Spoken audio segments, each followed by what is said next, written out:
எடப்பாடி பழனிசாமி மீது தேனியை சேர்ந்த மிலானி என்பவர் சேலம் 1வது நீதித்துறை நடுவர் நீதிமன்றத்தில் வழக்கு ஒன்றை தொடர்ந்தார்.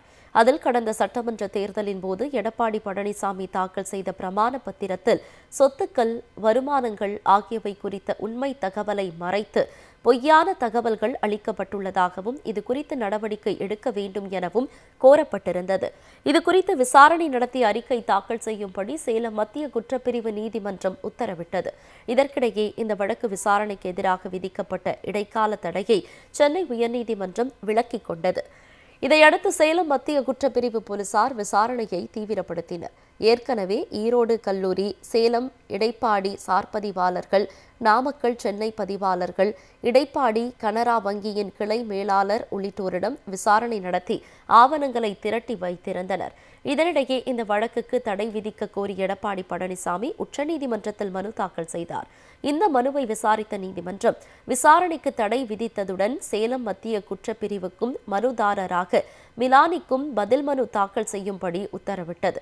இதனால் 10 மாதத்திற்கு பிறகு இந்த வழக்கு நாளை உச்சநீதிமன்றத்தில் நீதிபதிகள் விக்ரம் நாத், சந்தீப் மேத்தா ஆகியோர் முன்னிலையில் விசாரணைக்கு வருகிறது. எடப்பாடி பழனிசாமி மீது தேனியை சேர்ந்த மிலானி என்பவர் சேலம் 1வது நீதித்துறை நடுவர் நீதிமன்றத்தில் வழக்கு ஒன்றை தொடர்ந்தார். அதில் கடந்த சட்டமன்ற தேர்தலின் போது எடப்பாடி பழனிசாமி தாக்கல் செய்த பிரமாண பத்திரத்தில் சொத்துக்கள், வருமானங்கள் ஆகியவை குறித்த உண்மை தகவலை மறைத்து பொய்யான தகவல்கள் அளிக்கப்பட்டுள்ளதாகவும் இதுகுறித்து நடவடிக்கை எடுக்க வேண்டும் எனவும் கோரப்பட்டிருந்தது. இதுகுறித்து விசாரணை நடத்தி அறிக்கை தாக்கல் செய்யும்படி சேலம் மத்திய குற்றப்பிரிவு நீதிமன்றம் உத்தரவிட்டது.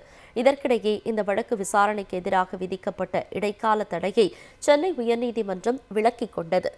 இதையடுத்து சேலம் மத்திய குற்றப்பிரிவு போலீசார் விசாரணையை தீவிரப்படுத்தினர். ஏற்கனவே ஈரோடு கல்லூரி, சேலம் இடைப்பாடி சார்பதிவாளர்கள், நாமக்கல் சென்னை பதிவாளர்கள், இடைப்பாடி கனரா வங்கியின் கிளை மேலாளர் உள்ளிட்டோரிடம் விசாரணை நடத்தி ஆவணங்களை திரட்டி வைத்திருந்தனர்.